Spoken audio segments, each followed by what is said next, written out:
Hello guys, আসসালামু আলাইকুম।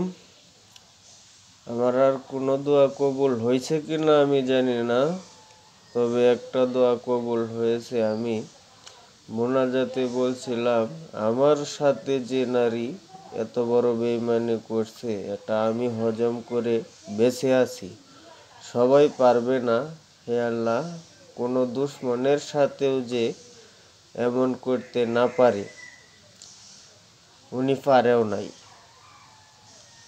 যে সাজা আমায় দিছে আমারও বেশি উনি পাইছে। আমি কিন্তু প্রতিবন্ধী ছিলাম না, একটা ছেলে বাপ ভালো থাকতেই হয়েছি, আর সেও আমার সাথে পালাইয়া আইছিল বেকারণের দুধের মাছি, মানে সুসময়ের বন্ধু। আমি অনেক ভুল করছি। আমি আমার মা বাবার একমাত্র ছেলে হয়ে ওই বেঈমানের ফান্দে পড়ে আলাদা খাইছি কিছুদিন।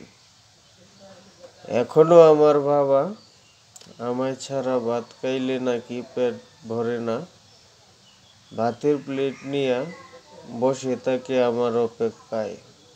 দুর্ভাগ্য আমার, আমি আমার ছেলের লাগি অপেক্ষা করতে হয় না।